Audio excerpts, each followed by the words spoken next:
जब पूरे देश के 25 लाख बच्चों की भविष्य होती है, उस 25 लाख बच्चों के जो मां बाप है, मतलब 1 करोड़ जनता भारत के जिस चीज से अफेक्ट होते हैं, वो चीज क्या है मैं आपको दिखाता हूं। वो चीज है नीट का पेपर।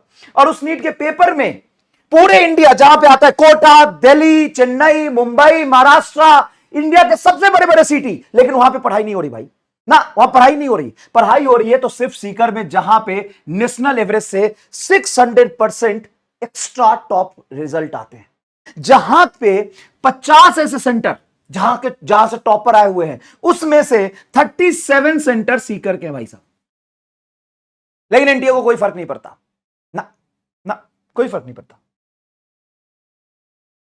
ये डेटा नहीं है, ये परफॉर्मेंस नहीं है, ये पढ़ाई नहीं है, रिजल्ट नहीं है, स्कैम है, धोखा है। और धोखा उन 1 करोड़ भारतवासियों के साथ है जो अपने बच्चे को एक बड़े सपना दिखाते हैं, बड़े सपने के लिए 1-2 साल के इतने लंबे सेक्रीफाइसेस करते हैं, अपने से दूर रखते हैं, इन नंबर ऑफ सेक्रीफाइस करके, तपस्या करके पढ़ाई करते हैं। और कुछ ऐसे फैमिलीज हैं जिनका लाइफ सिर्फ बच्चों की पढ़ाई के पीछे ही लगा रहता है, जो 2 वक्त की रोटी भी पूरी ढंग से नहीं खाते, लेकिन वो भी अपने बच्चे को इस उम्मीद से पढ़ाते हैं कि उसका नाम रोशन हो, डॉक्टर बने, उनसे अच्छी लाइफ उनका बच्चा जी पाए। लेकिन स्कैम लगातार चलता रहता है। लास्ट ईयर भी, ये तो नीट 24 का रिजल्ट है, नीट 25 में भी सीकर से ही टॉपर है भाई साहब। हर साल सीकर ही क्यों? सीकर के आसपास के डिस्ट्रिक्ट और वही के सेंटर पे ही चिटिंग की न्यूज क्यों? वहीं पे स्कैम क्यों? वहीं पे इतने इरेगुलर तरीके से एग्जाम क्यों होता है? और यही 2024 में, 2025 में जब लगातार ये चीजें हो रही थी, तब आप वहां पे एक्स्ट्रा सिक्योरिटी लगा के पेपर क्यों नहीं लिए? आप तो बात कर रहे थे ना साहब, this is not your school exam, this is not a national below national level exam, 10 layer security and this and फलाना and ढिमकाना। तो ऐसी चीजें जो बार बार होता है, जहां पे सिर्फ 1 साल की बात नहीं है, continuously through out the session, through out the year on year basis पे ये चीजें आती है, तो आपको ये ध्यान देना चाहिए।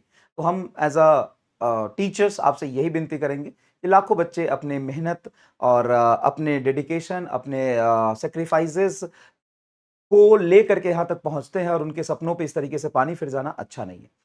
अब बात करते हैं कि आगे क्या होगा और आपको आगे क्या करना चाहिए। तो देखो, अभी तक जांच चल रही है, और एसओजी ने, जो राजस्थान पुलिस की टीम है, उन्होंने कुछ लोगों को अरेस्ट भी किया है। और अरेस्ट करने के साथ साथ काफी अच्छे स्केल पर जांच चल रही है। लास्ट ईयर जैसे 24 में सुप्रीम कोर्ट तक भी ये मामला गया था, लेकिन वहां पे भी कोई निष्कर्ष नहीं निकला। तो चांसेस मैं नहीं बता सकता क्या है, मैं फ्यूचर नहीं जानता हूं, लेकिन मैं आप सभी बच्चों से ये रिक्वेस्ट करूंगा कि पढ़ाई ना छोड़ें, थोड़ा थोड़ा पढ़ते रहें।